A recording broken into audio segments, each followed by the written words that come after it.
우리 모두는 악몽에 시달려 본 경험이 있습니다. 꿈속에 아주 궁지에 몰리는 경험을 합니다. 무언가 쫓아와서 도망을 가는데 벽이 가로막혔습니다. 갈 길이 보이지 않습니다. 담을 넘었는데 가시밭길이 또 앞에 펼쳐졌습니다. 아무리 도망을 가도 도망갈 수가 없는 상황을 맞이할 때가 있습니다. 그러다가 이것저것 하다가 다 안 되는 절망 가운데 이르게 될 때는 그런 생각합니다. 이게 참 꿈이었으면 좋겠다. 그런데 마침 꿈에서 깹니다. 그때 그 안도감은 이루 말할 수가 없습니다. 여러분, 꿈이면 새로 시작하면 되는 일이죠. 하나님의 은혜로 우리는 다시 새로 시작하는 한 해를 맞았습니다. 새해를 맞는 우리들 마음속에 여러 가지 종류의 기도의 제목이 있습니다. 어떤 사람은 이렇게 기도를 드렸습니다. 주님, 새해에는 뚱뚱한 지갑과 날씬한 몸매를 주옵소서. 지난해에도 이 기도를 드렸는데 주님께서 거꾸로 주셨습니다. 올해는 뒤바뀌는 일이 없도록 좀 잘 살펴주세요. 여러분, 아무리 생각해도 새해를 이 뚱뚱한 지갑과 날씬한 몸매를 구하는 기도로 시작한다면 무언가 부족할 것 같다는 생각을 합니다. 우리의 출발 지점은 그 이전이 돼야 합니다. 그것이 바로 은혜입니다. 새해를 맞은 것 자체가 은혜가 아니겠습니까? 지난해에 수많은 어려움과 실패와 고통 가운데서도 우리 하나님의 은혜로 우리는 새해를 맞았고 이제 또 시작하게 되었습니다. 우리는 이 은혜로 새로운 해를 시작할 수 있어야 할 것입니다. 베드로는 3번씩이나 예수님을 모른다고 부인했습니다. 다른 사람 몰라도 자기는 절대로 주님을 부인하지 않겠다고 호언장담했습니다. 그러니까 실수가 아니라 실패자가 되고 말았습니다. 그는 보기 좋게 예수님을 3번씩이나 부인하는 실패자가 되었습니다. 새벽 다구는 소리를 들으며 그는 통곡합니다. 이제는 다시 새로운 기회가 없을 것만 같습니다. 주님을 부인한 이후로 그가 어떻게 살았을까? 성경에 기록되어 있지 않습니다만 그는 그날 이후로 하늘을 보지 못했을 것입니다. 땅만 보면서 걸음걸음마다 한숨을 쉬고 낙심 가운데 하루하루를 보내고 있었을 것입니다. 그런데 한 전갈이 도착했습니다. 부활하신 예수님이 갈릴리에서 그를 기다리고 있다는 소식입니다. 부활하신 주님은 처음 베드로를 만났던 그 갈릴리 그 장소에서 그를 만나기를 원하셨습니다. 베드로는 주님을 별 면목이 없었습니다. 그래도 갈릴리로 갔습니다. 거기서 주님을 만납니다. 주님은 거기서 베드로를 기다리고 계셨습니다. 미리 와서 베드로를 기다리고 계신 주님. 그 주님 속에서 우리는 소망을 발견합니다. 탕자의 아버지도 탕자가 돌아오기 이전에 이미 탕자를 기다리고 있었습니다. 여호수아가 여리고 성에 도착했을 때 이미 하나님은 그 성 앞에서 여호수아를 기다리고 있었습니다. 이것이 바로 은혜입니다. 이 새해가 귀한 것은 하나님께서 우리보다 먼저 가셔서 우리를 기다리고 계시기 때문입니다. 하나님께서 우리의 걸음걸음 앞서가셔서 우리를 기다리고 또 우리와 함께 이 한 해 여러 가지 일들을 진행하여 주시고 또 문들을 열어주실 것입니다. 오늘 우리를 기다리는 주님께서 이 주시는 귀한 은혜의 말씀을 통해 큰 은혜를 받는 복된 시간이 되시기를 바랍니다. 주님의 은혜는 먼저 낙심하고 피곤에 지친 베드로를 먼저 먹여주시는 은혜로 나타납니다. 12절 말씀을 같이 보실까요? 예수께서 이르시되 와서 조반을 먹으라 하시니 제자들이 주님이신 줄 아는 고로 당신이 누구냐 감히 묻는 자가 없더라. 아멘. 어젯밤에 베드로는 밤새도록 고기를 잡았습니다만 한 마리도 잡지 못했습니다. 그의 마음이나 그의 인생이나 그물이나 다 텅텅 빈 그런 괴로운 밤을 보냈습니다. 그러나 새벽녘에 예수님은 오셔서 배 오른편에 그물을 던지라고 말씀하셨고, 베드로는 그 말씀대로 오른쪽으로 그물을 던졌을 때 그물이 찢어질 정도로 153마리나 낚을 정도 엄청난 양의 고기를 얻을 수가 있었습니다. 주님은 그 사건으로 베드로에게 하실 말씀을 지금 하고 계십니다. 아무 말씀도 하지 않지만 모든 것을 말씀하시는 가운데 있습니다. 이런 뜻이겠죠. 너는 나를 부인하고 지금 텅텅 빈 마음으로 낙심하고 있지만 나는 너를 포기하지 않았다. 너는 나와 함께 다시 시작할 수 있다. 봤지? 고기 많이 잡은 것? 나와 함께 그렇게 할 수 있다. 그리고 먼저 와서 먹어라. 얼마나 피곤하냐. 주님은 베드로의 상태를 아셨습니다. 빈 그물질 하느라 보내었던 그 지난밤의 피곤을 알고 계셨습니다. 주님을 부인한 이후로 낙심하고 절망한 가운데 그렇게 시간을 보내고 있었던 베드로의 좌절을 알고 계셨습니다. 그래, 얼마나 피곤하냐, 얼마나 지쳤느냐. 그리고 주님은 떡을 주십니다. 그리고 생선을 구워서 베드로에게 주셨습니다. 주님은 우리의 상태가 어떠하든지 먼저 먹이시기를 원하시는 목자이십니다. 충성된 자만 먹이시는 게 아니라 불충한 자도 먹이십니다. 성공한 자만 먹이시는 게 아니라 실패한 자도 먹이십니다. 일어서서 전진하는 사람만 먹이는 게 아니라 낙심하여 쓰러져 있는 사람에게도 찾아가셔서 먹이시는 목자 주님이십니다. 금년에는 우리의 상황이 어떠하든지 먼저 먹여주시는 하나님의 은혜를 받고 시작하는 한 해가 되시기를 바랍니다. 어떤 순간에도 주님이 주시는 떡을 먹어야 합니다. 주님이 주시는 고기를 먹어야 합니다. 말씀을 먹어야 합니다. 지금도 이스라엘 지역에 가면 유목 생활을 하는 베두인들을 만날 수가 있습니다. 저것은 베두인의 장막입니다. 때때로 저 장막을 걷어서 다른 곳으로 이동하여 유목 생활을 계속합니다. 이 베두인들에게는 지금도 유지되는 재미있는 풍습 하나가 있습니다. 손님이 옵니다. 사막에서 손님이 오면 그 손님은 대단히 다급한 사람들이 대부분입니다. 일단은 아무것도 묻지 않고 무조건 받아들입니다. 아무것도 묻지 않고 물을 주고 먹을 것을 줍니다. 3일 동안 푹 쉬게 만듭니다. 왜요? 일단 기력을 차려야 다음 여행을 할 수 있기 때문입니다. 이 풍습은 지금까지 계속 유지되고 있습니다. 주님은 베드로를 그렇게 먹이셨습니다. 너 왜 그렇게 실수했니? 너 수제자가 그러면 되겠니? 일체 묻지 않으시고 먼저 먹여주십니다. 주님의 관심은 베드로를 정죄하려는 것이 아닙니다. 그를 비난하려는 것이 아닙니다. 우리 주님의 관심은 그를 어떻게 하면 다시 세울 수 있을까? 거기에 있습니다. 회복시키는 것이 주님의 관심입니다. 그래서 먼저 먹이십니다. 로뎀나무 아래 누워서 죽기를 구하던 엘리야, 주님은 오셔서 책망하지 않았습니다. 야, 하나님 종이 그러면 쓰나? 죽여달라니 그게 말이나 되는 말이냐? 하나님 그렇게 말씀하지 않고 일단 오셔서 먹이십니다. 물을 주고 떡을 주셨습니다. 그리고 푹 쉬게 하셨습니다. 기력을 회복한 다음에 그 다음의 단계를 하나님은 진행하시는 것을 우리는 잘 알고 있습니다. 주님은 이렇게 말씀하시죠. 수고하고 무거운 짐진 자들아 다 내게로 오라. 내가 너희를 쉬게 하리라. 이사야 55장 1절에도 이렇게 말씀합니다. 다 같이요. 오라 너희 모든 목마른 자들아 물로 나오라. 돈 없는 자도 오라. 너희는 와서 사 먹되 돈 없이 값 없이 와서 포도주와 젖을 사라. 아멘. 여러분, 금년에 아무리 어렵고 힘든 일을 당하시더라도 주님 앞에 나아오셔서 예배를 통하여 주님의 은혜를 받고 주님 주시는 떡을 먹는 이 일을 게을리하지 마시기를 바랍니다.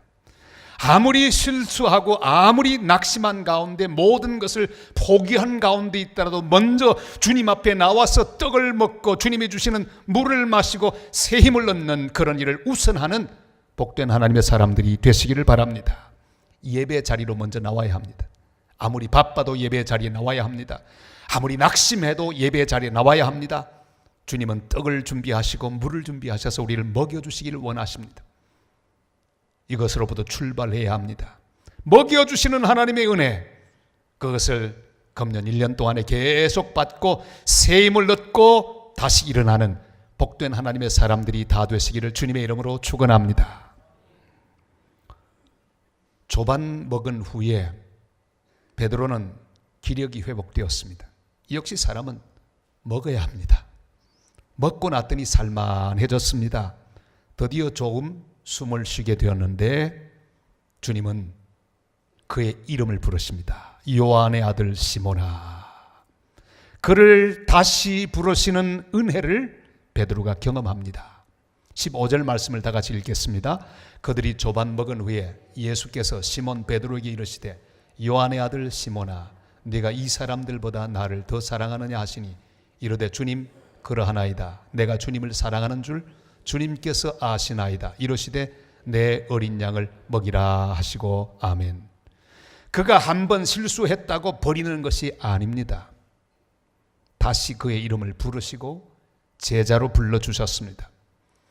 주님은 직접 네가 왜 그렇게 했느냐 조목조목 지적하면서 그렇게 질책하지 않으셨습니다. 아주 효과적인 그런 방법으로 그 모든 것을 알게 하셨습니다. 네가 나를 사랑하느냐 사랑의 질문을 시작하십니다. 몇 번 물으시죠? 3번 묻습니다. 네가 나를 사랑하느냐 사랑하느냐. 3번 반복되는 질문을 통해서 주님은 주님의 뜻을 그대로 전달하고 있습니다. 야, 너 나 3번씩이나 부인했지. 그러나 그럼에도 불구하고 난 여전히 너를 사랑한다. 난 널 버리지 않았다. 너는 아직도 내 사랑하는 제자다. 주님 묻습니다. 이 사람들보다 나를 더 사랑하느냐? 너 전에 다른 사람보다 더 나를 사랑한다고 하고 딴 사람은 다 버린다고 해도 난 절대 버리지 않겠다고 말했지? 기억나니? 난 기억하고 있어. 괜찮아. 나는 너의 약함을 알아. 너도 별 수 없는 사람이야. 그럼에도 불구하고 나는 너를 사랑하고 너를 믿고 있어. 주님 조용하게 지나간 모든 일들을 이 사랑의 질문 속에 담아서 베드로에게 하고 계십니다. 유명한 신학자 칼 바알트는 새해를 위한 기도문에 이런 기도를 했습니다. 우리 주 하나님, 주님은 우리가 누구인지 아십니다. 우리는 선한 사람이기도 하고 악한 사람이기도 합니다. 만족하는 사람이기도 하고 불평하는 사람이기도 합니다. 평안한 사람이기도 하고 불안한 사람이기도 합니다. 전적으로 믿는 사람이기도 하고 반신반의하는 사람이기도 하고 전혀 믿지 않는 사람이기도 합니다. 주님은 우리의 형편을 아십니다. 느긋하게 행복을 누리고 있거나 온갖 곤견과 긴장으로 가득 차 있거나 망가져 있습니다. 하지만 우리는 모두 주님 앞에 있습니다. 모든 점에서 우리는 달라도 모두가 주님 앞에 서 있다는 점에서, 그리고 서로를 향하여 불의를 행하고 있다는 점에서, 그리고 언젠가는 반드시 죽는다는 점에서, 그리고 주님의 은혜가 없었더라면 우리가 모두 멸망했을 것이라는 점에서 우리는 같습니다. 또 우리에게 주님의 사랑하는 아들 우리 주 예수 그리스도 안에서 주님의 은혜를 약속해 주시고 은혜를 주셨다는 점에서 우리는 같습니다. 정말 공감을 불러일으키는 기도문입니다. 우리가 그렇습니다. 때로는 대단한 사람처럼 보이지만 아무것도 아닌 존재로 하나님 앞에 드러납니다. 믿음이 대단히 많은 것처럼 보이지만 어떤 때는 믿음이 하나도 없는 사람처럼 그렇게 설 때가 있습니다. 주님은 우리의 실패를 아십니다. 우리의 연약함을 아십니다. 부족함을 아십니다. 우리의 누추함을 아십니다. 교만함을 아십니다. 그럼에도 불구하고 우리의 모습 그대로 다시 불러주시고 다시 세워주시는 그 은혜에 감격하여 담대하게 주님과 더불어 새해를 시작하는 복된 성도들이 다 되시기를 주님의 이름으로 축복합니다. 주님은 실패한 베드로를 다시 만나주셨습니다. 그리고 다시 먹여주시고 다시 불러주셨습니다. 그리고 난 다음에 다시 그에게 사명을 맡겨주시는 은혜를 허락하셨습니다. 우리 17절 말씀을 같이 보실까요? 세 번째 이르시되 요한의 아들 시몬아 네가 나를 사랑하느냐 하시니 주께서 세 번째 네가 나를 사랑하느냐 하심으로 베드로가 근심하여 이르매 주님 모든 것을 아시오매 내가 주님을 사랑하는 줄을 주님께서 아시나이다. 예수께서 이르시되 내 양을 먹이라. 아멘. 베드로는 이미 실격한 사람입니다. 주님이 맡기신 양들을 버리고 자기만 살자고 도망갔습니다. 세 번씩이나 주님 모른다고 부인하고 말았습니다. 그러나 주님은 그를 다시 믿고 맡겨주셨습니다. 그것이 은혜입니다. 실격한 사람인데 주님은 믿고 또 맡겨주시는 것, 그게 은혜가 아니겠습니까? 베드로가 실격자라면 우리는 두말을 할 나위 없는, 베드로보다 훨씬 더 자격 없는 자들입니다. 주님이 주신 거룩한 사명 감당할 만한 자격이 없는 자들입니다. 그러나 다시 주님 우리를 믿고 맡겨주셨습니다. 직분을 맡기시고 복음을 맡기시고 가정을 맡기시고 인생을 맡겨주셨습니다. 금년에 우리 임내송님 오직 주의 은혜로 지금 여기에 서 있네, 그 찬송으로 모든 예배를 열게 되어 있습니다. 주님의 은혜로 여기 서 있습니다. 주님의 은혜로 예배자가 되어서 앉아 있습니다. 주님의 은혜로 말씀을 전하는 과분한 이 자리에 저도 서게 되었습니다. 오직 주의 은혜로 서 있습니다. 주님의 은혜로 아버지의 자리, 어머니의 자리에 서 있습니다. 주님의 은혜로 사회적인 위치에 우리가 있습니다. 주님 은혜로 생명을 가진 존재로서 올해도 또 살게 되었습니다. 이 모든 것이 은혜가 아니겠습니까? 주님 우리에게 직분을 맡겨주셨습니다. 하나님의 교회를 위하여 거룩한 사명들을 맡겨주셨습니다. 복음을 맡겨주셨습니다. 디모데 전서 1장 12절로 13절이 이렇게 말씀하고 있죠. 다 같이요. 나를 능하게 하신 그리스도 예수 우리 주께 내가 감사함은 나를 충성되이 여겨 내게 직분을 맡기심이니 내가 전에는 비방자요 박해자요 폭행자였으나 도리어 긍휼을 입은 것은 내가 믿지 아니할 때 알지 못하고 행하였습니다. 아멘. 우리 인생의 가장 큰 비극이 뭘까요? 주님이 맡겨주셨는데 제대로 못하니까 그만 그걸 박탈해버리는 것, 이게 얼마나 큰 비극입니까? 그 비극의 주인공들이 성경에 있습니다. 사울 왕, 하나님의 왕이라고 하는 자리를 맡겨주셨는데 감당하지 못하며 박탈당하고 말았습니다. 비참한 사람이죠. 요나도 박탈당했습니다. 그 후에 회복되었지만 풍랑 가운데 엄청난 고통을 당했습니다. 삼손도 박탈을 당했습니다. 나실린의 사명을 주었는데, 사사의 사명을 주었는데 감당하지 못하다가 박탈당했습니다. 마지막에 회복되었으나 박탈당한 그 모습은 너무나 비참합니다. 그렇지만 회개하는 다윗에게는 다시 맡겨주셨습니다. 주님만 바라보는 베드로에게 귀한 사명을 하나님은 다시 맡겨주셨습니다. 금년을 그냥 1년으로 보지 말고 하나님이 다시 맡겨주신 은혜의 1년으로 해석할 수 있기를 바랍니다. 주님 믿고 나에게 맡겨주셨습니다. 은혜로 다시 맡겨주셨습니다. 주님이 은혜로 맡겨주셨으니 다시는 잃어버리지 마십시다. 어떻게 하면 하나님이 은혜로 맡겨주신 것 잘 감당할 수 있을까요? 여기 비밀이 있습니다. 18절 말씀 우리 다 같이 읽겠습니다. 내가 진실로 진실로 내게 이르노니 네가 젊어서는 스스로 띠띠고 원하는 곳으로 다녔거니와 늙어서는 내 팔을 벌리리니 남이 내게 띠띠우고 원하지 아니하는 곳으로 데려가리라. 아멘. 내가 원하는 곳이 아닌 주님이 원하는 곳으로 가야 합니다.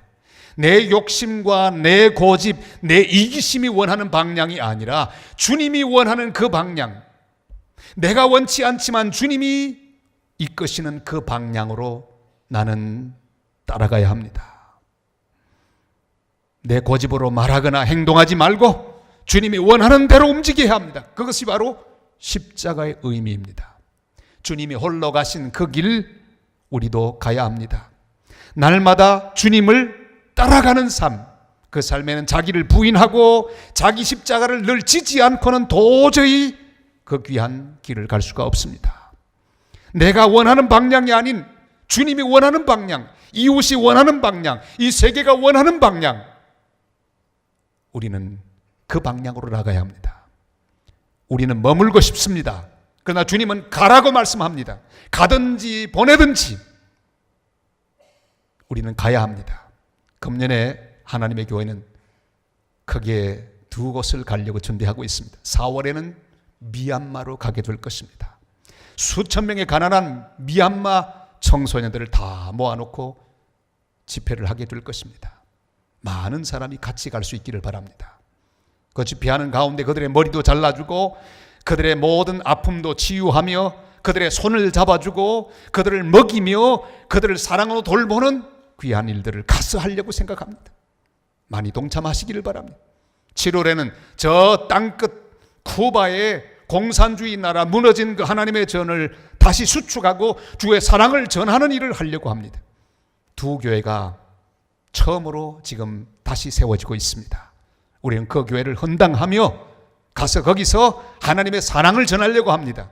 고립되어 있던 그 나라, 우리가 주의 사랑으로 찾아가 그들의 손을 잡아주고 주의 사랑을 전하는 귀한 걸음으로 주님의 복된 메신저 역할을 잘하는 7월이 될 수 있기를 바랍니다. 가든지 내가 직접 가지 못하면 보내든지 해야 합니다. 기도를 보내고 물질을 보내고 또한 사람을 보내는 일을 우리는 금년에도 계속해야 합니다. 주님이 기뻐하시는 일을 감당하는 하나님의 사람들이 될 수 있기를 바랍니다. 엘버트 알렉산더 하이드라는 사람이 있었습니다. 이분은 문방구를 해서 돈을 많이 번 사람이었습니다. 그런데 문제는 주식 투자를 하다가 다 망하고 말았습니다. 여러분, 주식 투자 조심하십시오. 엄청난 빚을 졌습니다. 그는 망하고 난 다음에 절망 가운데 있다가 다시 원점으로 돌아왔습니다. 그것은 바로 하나님 앞입니다. 기도합니다. 하나님, 제가 무엇을 잘못했는지 깨닫게 하소서. 하나님의 관계에서 어떤 것이 잘못됐는지 깨닫게 하옵소서. 기도하는데 깨달아지는 게 있었습니다. 그가 잘 나갈 때 YMCA를 위해서 4만 불 헌금하기로 작정을 했는데 너무 바빠서 차일피일하다가 약속을 이행하지 못하고 말았습니다. 기억이 났습니다. 그는 자신의 마지막 남아있는 재산을 전부 정리하고 하나님 앞에 그 물질을 드렸습니다. 그리고 다시 시작합니다. 창세기부터 성경을 다시 보기 시작합니다. 그런데 하나님 말씀을 쭉 보는데 야곱이 11조에 관한 하나님 앞에 서원을 바라보면 저는 그런 기도합니다. 주님, 제가 이렇게 되든 저렇게 되든 철저히 주님 것 주님 앞에 드리겠습니다. 자, 그런데 하루는 약방하는 친구가 찾아왔습니다. 그리고 제안을 합니다. 사업을 시작합니다. 그리고 만들어낸 제품이 있었으니 그게 전 세계적으로 유명했던, 지금도 존재하고 있는 맨소레담, 엄청나게 팔렸습니다.